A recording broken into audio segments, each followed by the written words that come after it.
Good morning. Today on Spotlight, a grassroots approach to improving childhood literacy and adult caregiving for those in need of assistance. Why do so many children fall behind in their reading skills during the summertime? And what can you learn to make you a better caregiver now or in the future? Today, we'll ask some experts in both areas. Our guest, Cindy Eggleton, co-founder and CEO of Brilliant Detroit, Dr. Edna Rose of the Michigan Alzheimer's Disease and Research Center, and Dr. Paula Duran of the Universal Dementia Caregivers. It's Sunday, July the 30th. I'm Chuck Stokes, and this is Spotlight.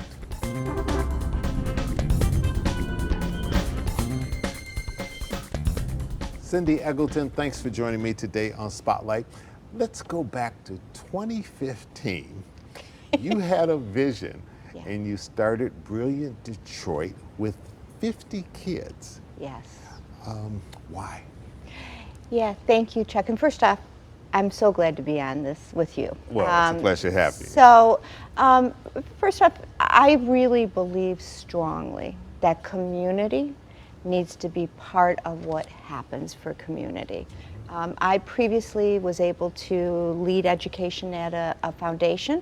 I had a large portfolio. Which foundation? United Way. All right. I had a large Big foundation. Okay. And what I saw that we needed in community was an organization that could work in the middle of the neighborhoods with kids and families. We work with the adults as well, belly to 8, and actually be in walkable distance and have parents and community have the agency they need. They know what they want for their children better than anybody else does. So we're a very holistic approach. We work in education, health, and family support with over 160 partners. I co-founded this with Carolyn and Jim Bellinson, and at that time it was kind of a radical approach. We repurpose houses into these community hubs. What the heck is that? Today we've grown. We have 18 locations. We've served over 18,000 people. So you've gone from 50 kids to yes, thousands. 18,000 people. And more importantly, we've been able to see reading levels grow 3 levels. And on an evaluation, significant growth in education, health, and family support. The reason, the secret sauce, is that it's people at the center, not organizations. And your primary focus this summer is on summer reading, as opposed to reading all year long, which we hope kids do, Right. but a special emphasis there. How much ground do children lose in the summertime? Look, this is a literacy? really well-documented fact that all kids lose too much during the summer unless they do something to make sure that they both don't lose and possibly gain, especially Black and brown children.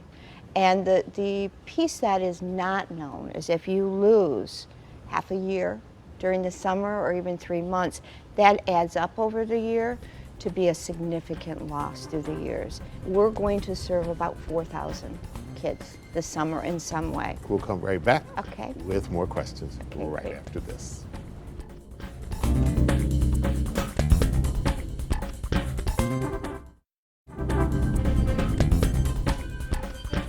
Cindy, let's go back to the hubs for a second. Yes. You've got 18 now. Yes.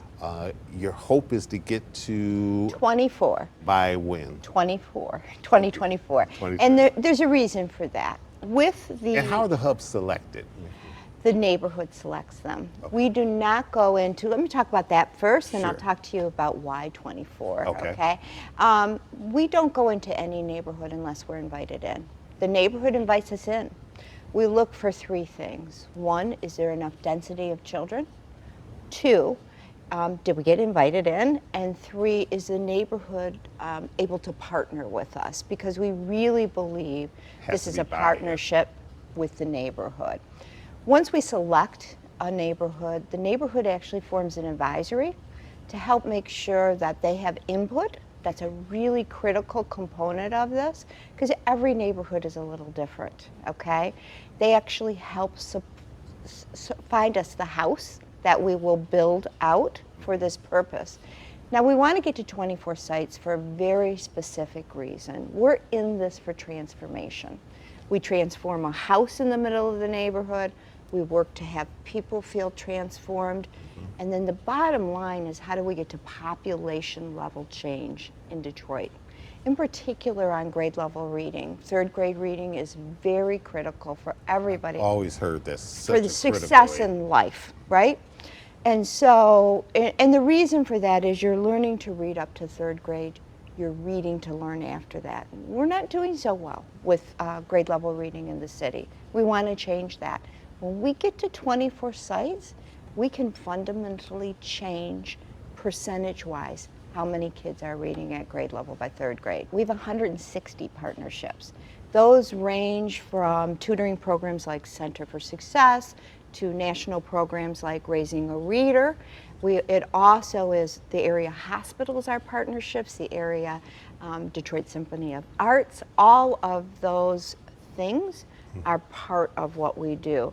We have had 21 cities reach out to us for this. Across the U.S.? Across the U.S. and 4 countries.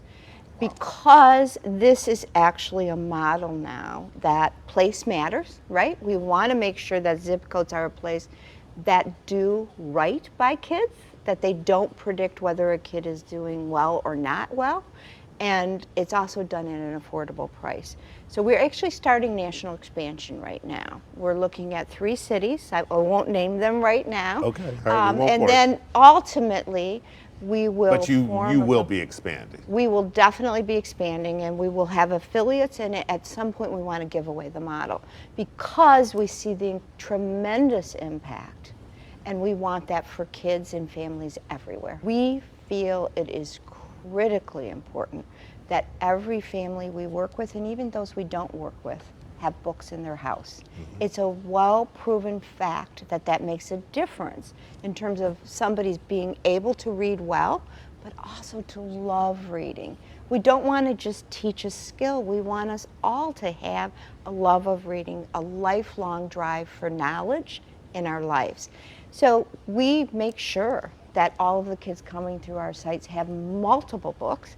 We work with volunteers, and we need volunteers, that help build out bookshelves, book bags, etc. So kids, and actually the adults, have books in their house. We also take it a step further. We want to work this summer. During the summer, we're doing Men's Read Day. We're doing a day where we're going to actually have building out corners for people's houses, so they have a reading corner. What does that look like? All of those things are critically important for kids and families, and we're on all of it. And what about parents that may not have good reading skills themselves and are intimidated to read to their children or, you know, the young ones in the house because of that? How do you deal with that issue? It's a great question, and it's one that you do not need to read as an adult. It would be great if you get those reading skills, and we help parents and caregivers get them if they want them. But you can tell a story. You can say words, and we actually work to show how you can do that. We have a program as well that's brought in which helps increase the vocabulary spoken to a child before the age of 3. Which literally builds the brain.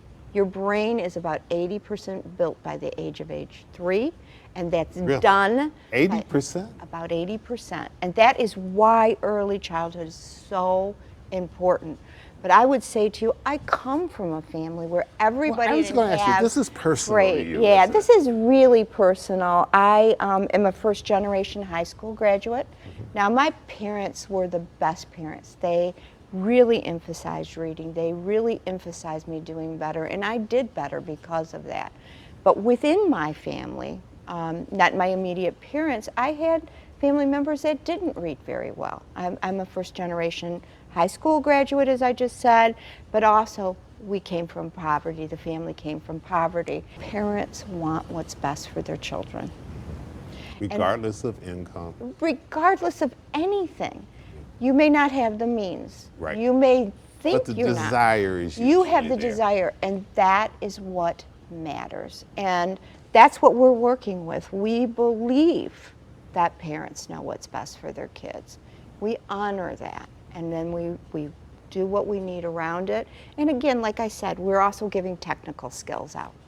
info@brilliantdetroit.org. Email us. We'll get you connected, and also you can go on our website. But we really need everybody to do this. All right, I can feel the passion. And Okay. keep up the good work, and good luck with the expansion as well. Thank And we'll you. get you back, I promise. Yeah, thank you so much. I appreciate All right, being on stay here. Don't go Okay, away. okay, good. Okay, All right. And we'll be back, and we'll turn our attention to a different age group, and we'll be talking about caregiving and the skills that they need for adults. We'll be right back. Stay with us.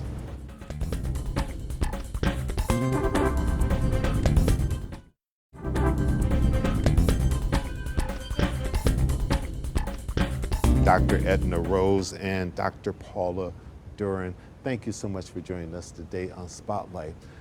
There's a big conference coming up just in about a week or so on August the 10th at Wayne County Community College District, and it is called the 8th Annual Aging Matters Education and Expo. The two of you will be very much involved. What are you going to be talking about there? I'm going to start with you, Dr. Duran. Well, what I'll talk about is looking at caregiving now and caregiving in the future. And because there's such a big issue, you know, everybody is experiencing. So you may not be dealing with it now, but 5 years, 10 years from now. Rosalind Carter told us best. You're either a caregiver, you were a caregiver, or you will be a caregiver. So somewhere in your life cycle, you're going to serve that role or been in that role. So here's a real opportunity for people to come and learn about caregiving, share their knowledge about caregiving, and have resources there that they can actually utilize, like the Alzheimer's Association or the Hannah House, people that can provide support right there in the room with you, legal aid. So it's a real opportunity, and it's a great opportunity because a lot of folks don't want to go to those places, but they will come to a conference. They will, they will.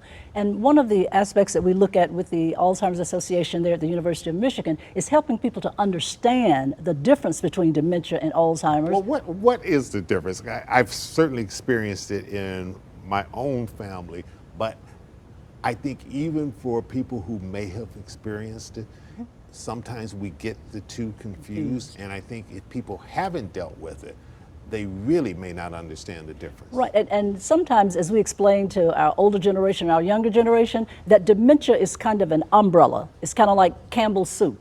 Campbell's soup has all these different types of soup, but when you see that red and white can, you know that it's Campbell's soup. Well, dementia is that umbrella. That's that Campbell's soup. And under dementia, you have the different types of dementia. Alzheimer's is a type of dementia. Lewy body is a type of dementia.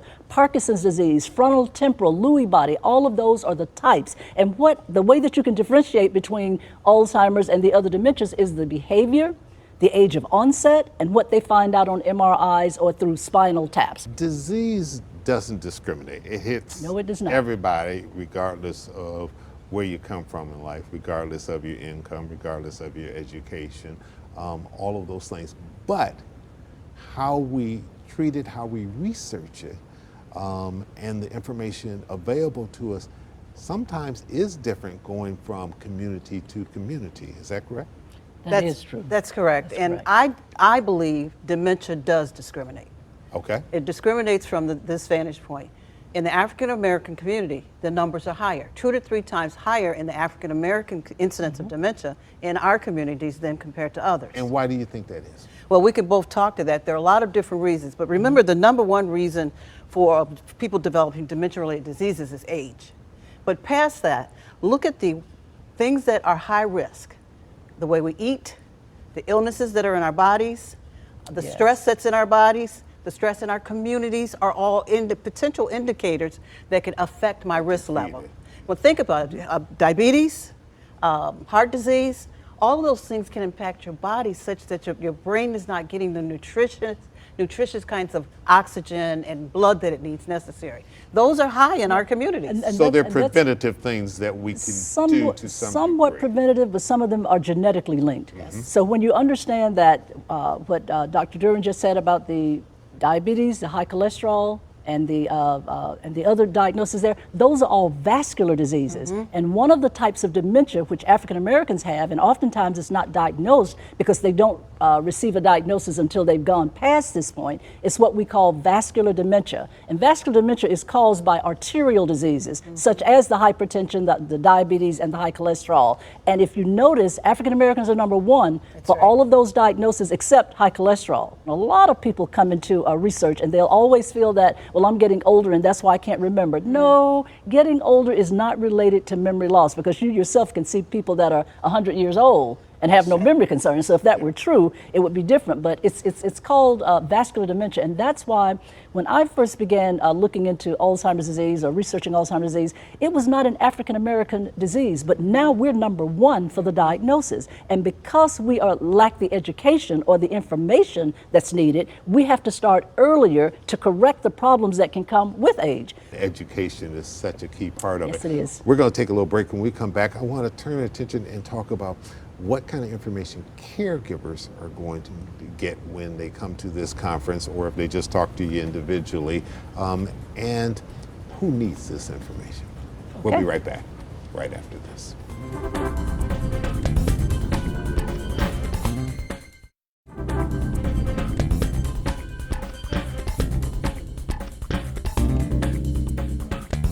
And welcome back to Spotlight.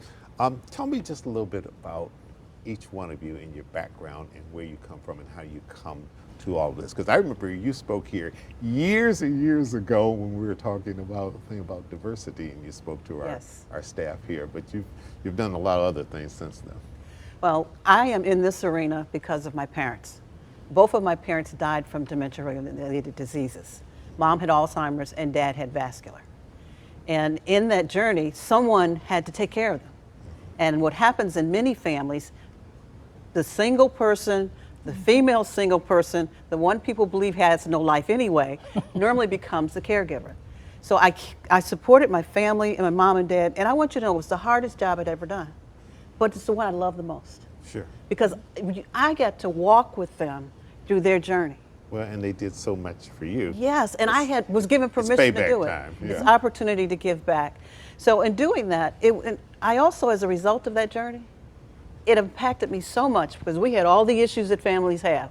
We had family conflict, we got to court, we had issues of being in charge, who's making decisions, all of those things we had there.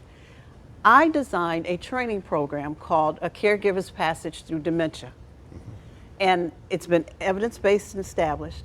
But sometimes we go through things for other people. And I believe that this gift that I've been given is for us to help educate other people about the work that we're doing in this arena. You're a psychologist by profession. Yes, I am a psychologist by profession. Okay, you've written a book called On the Front Porch, a collection of stories from Black families.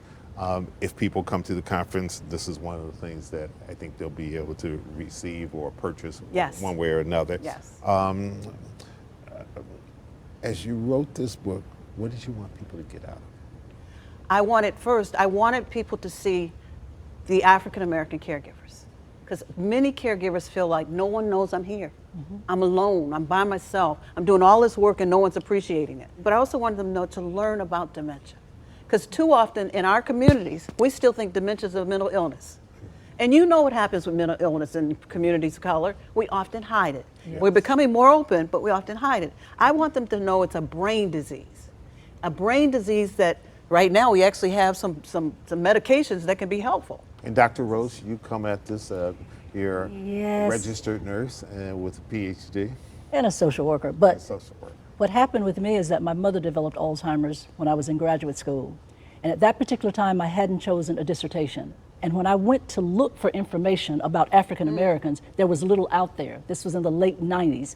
And so therefore, the changes that our family went through, the changes that we went through, I never wanted anyone else to have to go through what we went through, because there was very little knowledge. You have family members that don't want to accept the fact that there are changes in their memory, and it's a neurological problem. It is not a psychiatric problem, and so therefore that person, their long-term memory is the last to go. But when you hide them away and say let's not take them to church, then those are the things that are embedded. They still know scripture when they may not remember someone's name, and so therefore for me, I wanted to give back My mother was the wind beneath my wings. That was, and to see her die a first death and then a second death, because when they don't know you anymore, that's a hard feeling to deal with. You know, you're looking into their eyes and they're looking at you, but we don't know each other anymore. On August the 10th, we want people to come in to hear how to work with their family members, understand what you're dealing with. That is the same person,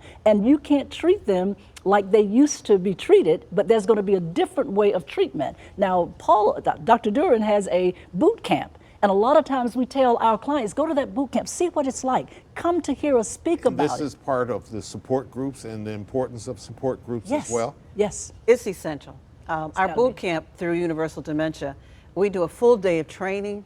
We do a full day of developing like a cohort, so they know they're not by themselves. We teach about dementia. We give a lot of tools that they can utilize, because it's essential to know that you're not by yourself. And something special about hearing somebody else's story. Yes. You sit there like, yeah, my mom did curse me out just recently. Or, yeah, she did wander away from the house, and I didn't know anybody else was dealing with that. What a wonderful experience to know And that you have learn the same to issue. understand why the person that you knew that maybe never did that before is now doing that at this stage of their life. The University of Michigan also has a mindfulness. They have all these support groups, and we're trying to extend those support groups to the Detroit area by sending our professional people from the U of M to the Detroit Center, which is located right on Woodward and Parsons. They just had one this past Wednesday, and that's another way of learning more information and being able to give that. But we go into the African American churches. As of to date, I think the last number I had was 250. So we've been into about 250 churches in the Metro Detroit area. That's a good way of getting the word out. That is, getting the word out. Yeah, word out. Reaching people and making sure that they know that these type of seminars, expos, conferences are open, are available, and you can be great help for people if they just take the time to come. We do a monthly lunch and learn. Every month we do a Triumph Church has given us a space to do that work, and we come up with a topic. And the topic, our next topic, which is on August 3rd, is your loved one's in pain and they don't know how to tell you. What do you look for? So all the issues that a caregiver, because we really focus on the caregiver, ensuring that the caregiver is healthy, because a healthy caregiver provides good health. Good health. Good health. Dr. Paula Duran, Dr. Edna Rose, thank you so much for coming in, sharing all this very important information that we all need. Thank you so much. Thank you for having us. Thank Best you for of having luck us. to you. And I'm Chuck Stokes. We'll be back next week with more newsmakers in the spotlight. We hope you have a great week.